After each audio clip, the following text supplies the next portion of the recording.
бы сегодня хотела поговорить на одну очень интересную тему. Тему экзопланет. Экзопланеты — это те планеты, которые находятся за пределами Солнечной системы, то есть других солнечных систем. Это те планеты, к которым отправятся в будущем космические корабли. Среди этих планет, возможно, есть те планеты, на которых есть условия, пригодные для жизни, а соответственно и сама жизнь, а возможно и разумная. Когда-то в будущем человек отправится к экзопланетам, когда-то в будущем человек начнет их осваивать, когда-то, возможно, в будущем человек начнет на них жить. Сегодня на эту тему мы поговорим с ведущим в мире специалистом по поиску и исследованию экзопланет. Это Сара Сигер. Сара Сигер также является ведущим специалистом НАСА по поиску и исследованию экзопланет. Сара, я приветствую тебя, это Мария, ты меня слышишь? I hear you. Thanks for inviting me. It's great to talk to you. Сара, прежде чем отправиться к другим солнечным системам нашей галактики, к экзопланетам, я бы хотела начать с экзопланет нашей Солнечной системы. Вот многие сейчас обсуждают необходимость заселения Марса. Приходит множество исследований, множество снимков от Curiosity, отправляются спутники к Марсу. Существует множество программ, существует много энтузиастов, которые призывают к освоению Марса, к заселению его. Уже существуют и планы и у НАСА, и у Роскосмоса по освоению и заселению Марса. У меня вопрос. Как ты считаешь, как специалист в области экзопланет, нам стоит начинать с Марса или же все-таки стоит ориентироваться на экзопланеты в других солнечных системах? Well, Mars is such a great, fascinating planet. People have wanted to go there for decades. I think Mars is a great place for humans to go to, and I and a lot of people hope someone will be able to go there soon. In terms of colonization, that's a huge thing, and I think it's possible, but it's really just a matter of where humans want to spend their resources. It's my personal opinion that it would be great to go to Mars, but not necessarily develop a huge colony. Сара, я знаю, что ты ввела один термин в науку. Это газовый карлик. Скажи, пожалуйста, а что он означает? You know, gas dwarf is sometimes used just for giant planets that are balls of gas. And for those planets, the term actually comes from a while back when we only had big planets to study. And these planets were hot. Big planets very close to their stars. We called them also hot Jupiters. They're big planets close to the star. And now we know that there are, we know now that like every star has at least one planet. But what's interesting, by now we've learned that the so-called gas dwarfs or giant planets, they're not the most common planet out there. The most common planet is something much smaller. Сара, ты говоришь о необходимости отдавать приоритет в поиске экзопланет и их исследований. То есть ты считаешь, что, допустим, исследование Марса это менее важно, чем исследование экзопланет? I think exoplanets and Mars are equally interesting. If we first go to Mars, and perhaps like have a temporary colony or an outpost of a small number of people, that would be a fantastic stepping stone for the day when we go to travel very far distances.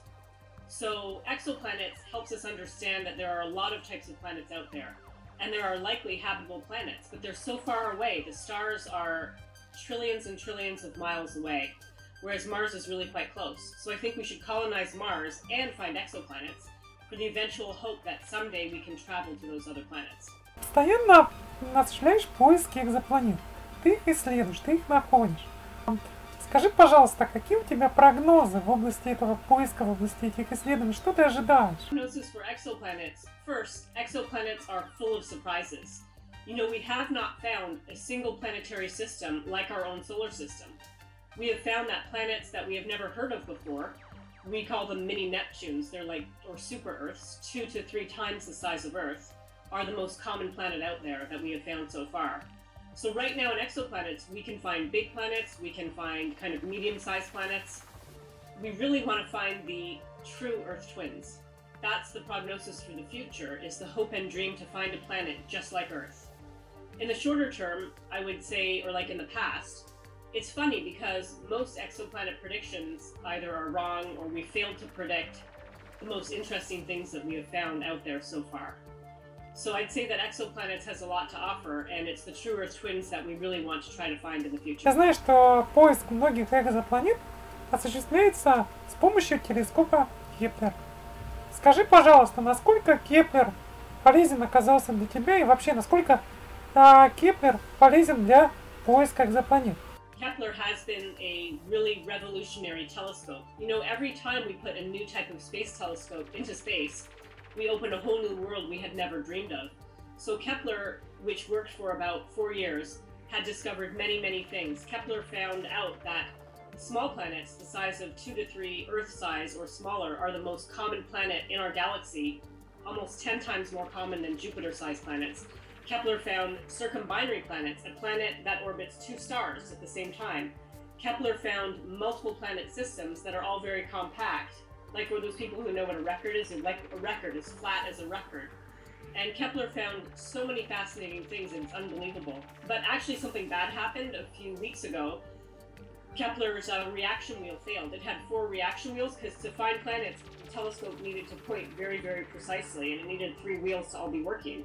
But 2 of those wheels are now gone, so the Kepler mission has failed at a critical time because Kepler was trying to find out how common are Earth-sized planets in Earth-like orbits about Sun-like stars. And it really just failed to get down to those Earth-sized planets. It needed a few more years. So Kepler was fantastic, changed the way we see and do exoplanet research. But unfortunately, it stopped short of meeting its goal due to a technical failure. Сара, когда-то мы, возможно, найдем экзопланету с условиями, подходящими для жизни, где есть атмосфера, где есть кислород, где, возможно, есть жизнь, где, возможно, даже развивается цивилизация. Но давай вернемся к нашей Солнечной системе, к нашей экзопланете Марс. На этой планете атмосфера непригодная для жизни. Что ты думаешь по поводу терраформирования Марса? Насколько это реально? Какие у тебя есть предложения по поводу терраформирования Марса? Well, for Mars, our biggest problem right now is that it's so cold at the surface that it would just be too freezing for humans. So there are many things to terraform Mars, but one of the main things is how to warm up the surface. It's kind of the opposite problem we have on Earth. We think our own Earth is warming, and we have too much greenhouse gases like carbon dioxide. For Mars, it's the opposite. We want to get gases that are greenhouse gases in the atmosphere and create a kind of runaway process to heat it up. So one thing is that at the poles, there's a lot of frozen carbon dioxide. And if there's a way that we could heat the poles and release the carbon dioxide into the atmosphere, we could get a cycle that would create a greenhouse effect that would essentially warm Mars.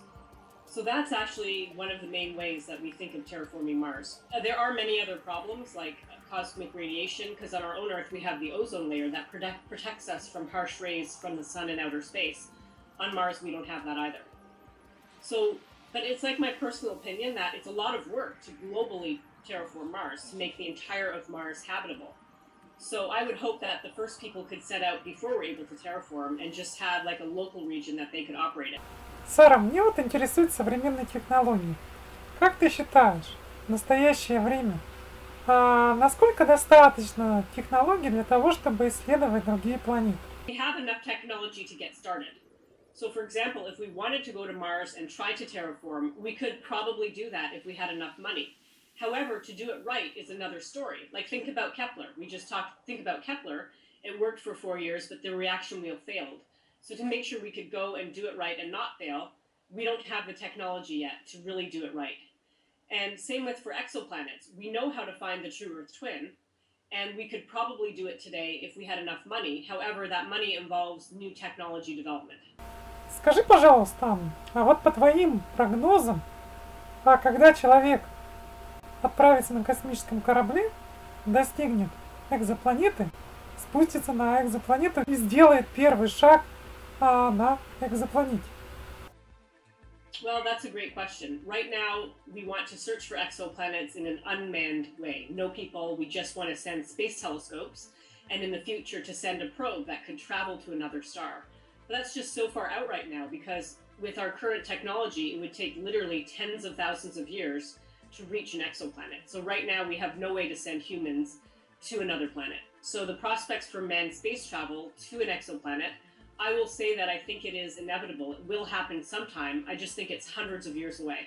Скажи, пожалуйста, вот по твоему мнению, какое основное сейчас препятствие для путешествия человека в космос, для путешествия в экзопланету? I will say many obstacles. One of them is risk aversion. People are afraid to die, essentially. I think if we were less concerned with risk and we were able to take up the astronauts who are willing to sacrifice their life, I think it would be a lot easier. I would say the main obstacles now are how to get along with people, how to survive without your bones and other health problems for long journeys in space. Those are probably the main problems right now. По моему мнению, почему большинство полетов в космос совершают мужчины? Вот недавно в России Роскосмос заявил о том, что необходимо формировать женскую космическую команду. Я эту инициативу поддержал. Мы сформировали уже первую группу женщин, которые готовы войти в эту команду. Мы собираемся пройти тренировки, мы собираемся сдать экзамены и отправиться в космос. Но тем не менее, существует проблема в мире. Существует в том числе и проблема в России в том, что мужчины чаще летают в космос. Почему так происходит? Почему женщин меньше в космосе, чем мужчин? Well, there are many causes. The one cause everybody could understand is when women want to have children, and it takes a huge effort to raise a child and to have a job at the same time. But I don't think that's the real reason. I think the real reason is what the limitations of women have inside their head. There's this sort of new growing realization that women should be more bold and more aggressive and assertive, and that if they could really do that, they would be able to be more in the workplace. The third thing actually is just the culture of the workplace. Once it's like male dominated, it's a very sometimes unhappy environment for women. So once you have enough women, we have a phrase, it's called the old boys club. That's like when all the guys hang out and they drink beer and they go out, and it's really hard to kind of do that if you're a woman, to get along with them. But now we have something we call the old girls club. And so if you have enough women together, we can go out and not necessarily drink beer, but hang out. And if you have enough women, then it just becomes a more friendly workplace for everybody. So I said it's three things. One is the culture of motherhood. The second thing is women on the inside of their head not being limited and being bold and brave enough. And the third thing is the workplace. We just need a critical mass of women so that everybody can feel like the environment works for them. Я постоянно общаюсь с многими учеными мировыми в области освоения космоса, с многими ведущими специалистами, космонавтами. Большинство сходится во мнении, что основная сейчас проблема, основное препятствие на пути человека в космос, на пути покорения других планет человеком, это политики и отсутствие политического решения в этом вопросе. По твоему мнению, как ты считаешь, политики действительно это основное сейчас препятствие на пути человека в космос? Yes, well, there are a couple of things here. One is cost. As a society, we're not willing to spend the amount of money it would take to colonize Mars. The second item is risk. The government does not want to be, I can't speak for them, I'm not part of the government, but I imagine that the government does not want to be responsible for people dying accidentally. So I would worry less about that. Here in America, we want to just do things. And so we have, as you see, the whole, we call it the private commercial spaceflight industry growing. So to go to Mars, we should worry less about politics and more about how to make it happen individually. Do you know what I mean? Like it's the SpaceX and the other new companies that are going to find out how to get to Mars. Сара, спасибо тебе за интересные ответы на мои вопросы. Пока!